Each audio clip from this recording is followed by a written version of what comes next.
Sir నమస్తే అండి, మీ పేరు? నా పేరు లంకే మహేష్ అండి. ఏంటి సార్ ప్రజా దర్బార్ రావడానికి కారణం ఏంటి? లోకేష్ గారిని కలిసారా? కలిసామండి. మా ఈ చాలా సమస్యలు ఉన్నాయి మత్స్యకారులకి. వాళ్ళకి చాలా ఘోరాది ఘోరంగా ఉంది. వాళ్ళకి ఏంటంటే తగిన న్యాయం చేయమని, మా సమస్యలు ఒకటి విన్నపించుకోమని, ముందుగా ఏంటంటే మా మత్స్యకారుల్ని ఎస్టీ జాబితాలో చేర్చమని మాకు లోకేష్ గారిని కోరడం జరిగింది. దాన్ని స్పందించారు. అదేవిధంగా మా సమస్యలు చాలా ఉన్నాయి. మరి మీరు చూసి మా సమస్యలన్నీ మీరు పరిష్కరించాలని మేము అడిగాం. మీరు కంపల్సరీ నేను చేసి పెడతానన్నారు. అలాగే మీకు నామినేటెడ్ పోస్ట్ కూడా నేను ఆలోచించి మీకు అందరికీ కూడా నేను చేస్తా అన్నారు. ఇంకా న్యాయం చేస్తా అన్నారు. గతంలో మేము పాదయాత్రలో లోకేష్ గారితో మేము ఉండడం జరిగింది. ఆయన చేసి లాస్ట్ అక్కడ అర్జీ కూడా అక్కడ కూడా ఫైల్ ఇవ్వడం జరిగింది. నేను గత 40 సంవత్సరాల నుంచి ఎన్టీ రామారావు గారి ప్రభుత్వం ఉన్నాక, ఎన్టీ రామారావు గారు ఉన్నాక నుంచి కూడా నేను చేస్తూనే పార్టీకి సేవ చేస్తూ వచ్చాం. మా మత్స్యకారులు చాలా హీనాధీనంగా ఉన్నారు. తిన్నాక తిండి లేదు, ఉండడానికి వీలు లేదు, కట్టుకోవడానికి పట్టలేదు.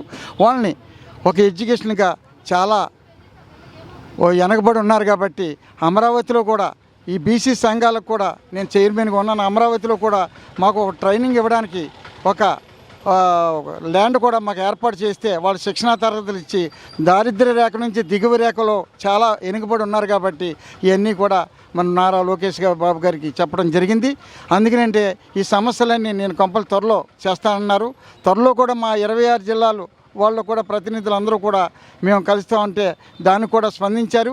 మరి మీరు వచ్చిన తర్వాత ఎమ్మెల్యేలు కానీ, ఎంపీలు కానీ, ఎమ్మెల్సీలు కానీ మీరు అన్న చోట అల్లా అఖండ మెజారిటీతో నెగ్గించాం. కాబట్టి మాకు మరి ఈ న్యాయం చెయ్యాలని 26 జిల్లాల నుంచి కూడా మా ప్రతినిధులు, మా నాయకులు అందరూ కూడా ఉన్నారు. మళ్ళీ ఎక్కడి నుంచి వచ్చారు సార్? అసలు రాష్ట్ర వ్యాప్తంగా ఎంతమంది మత్స్యకారులు ఈరోజు ఇబ్బందులు పడుతూ ఉన్నారు?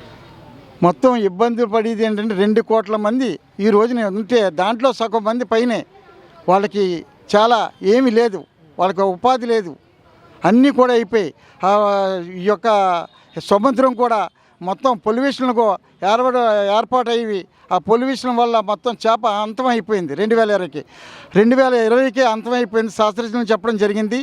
మాకేంటంటే మా పూర్వీకుల నుంచి ఇసుక మా సొసైటీ ప్రెసిడెంట్ల ద్వారా ఏర్పాటు చేయడం జరిగింది.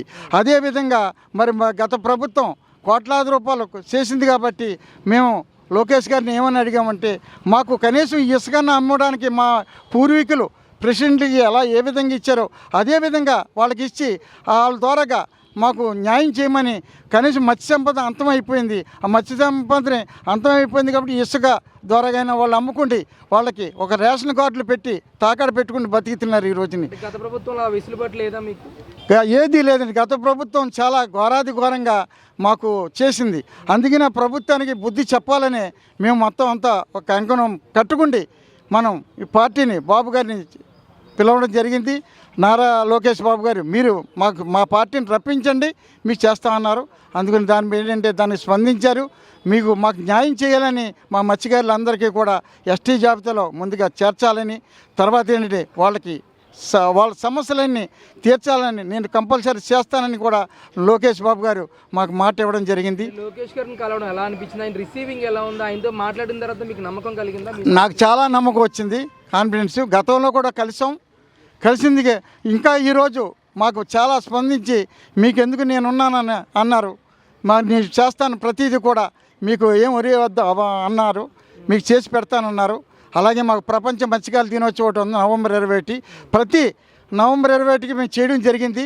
ఇప్పుడు మాకు చేయడానికి కూడా ఒక ఇది లేకుండా గవర్నమెంటే చేస్తుంది. కాబట్టి మాకేంటంటే ప్రపంచ మత్స్యకారుల దినోత్సవం రోజున హాలిడే ఇవ్వాలని ఆ రోజు దానికి కూడా నేను చైర్మన్గా ఉన్నాను. కాబట్టి బీసీ సంఘాల అన్నిటికి కూడా నేను యాజ్ ఏ చైర్మన్గా ఉన్నాను అధ్యక్షులకి. అలాగే బీసీ, ఎస్సీ, ఎస్టీ, మైనార్టీ కూడా వాళ్ళందరికీ కూడా తోడుగా ఉండి చాలా దారిద్ర్య రేఖలో దిగువ రేఖలో ఉన్నారు. కాబట్టి అమరావతిలో ఒక ల్యాండ్ ఇచ్చినట్టయితే వాళ్ళకు ఒక శిక్షణా తరగతులు ఏర్పాటు చేయాలని లోకేష్ బాబు గారు ఈ ప్రభుత్వం ద్వారాగా మేము మనం చేసుకుంటున్నాం. అనిపించింది 100 రోజుల పాలన అసలు చాలా బాగా ఉందండి. చాలా స్పందించారు. గతంలో ఎమ్మెల్యేలకు కూడా ఆయన అవకాశం ఇచ్చింది కదా గత ప్రభుత్వం. ఈరోజు ఒక సామాన్యులు కూడా వారు ఇచ్చి ఎంతో నాకు చాలా సంతోషకరంగా ఉంది ఈ రోజుని. జాతీయ మత్స్యకారుల అభివృద్ధికి తరపుని బీసీ సంఘాల అన్ని తరపుని బీసీ ఎస్సీ ఎస్టీ మైనార్టీ వారి తరపుని నేను మా అందరి తరపుని లోకేష్ బాబు గారికి, నారా చంద్రబాబు నాయుడు గారికి, పార్టీ అధ్యక్షులు గారికి, పవన్ కళ్యాణ్ గారికి, వీళ్ళందరికీ కూడా చాలా మేము రుణపడి ఉంటాం. మా యొక్క సమస్యలు చేయమని వారి ఎదురుకు రావాలని కోరుకుంటున్నాను.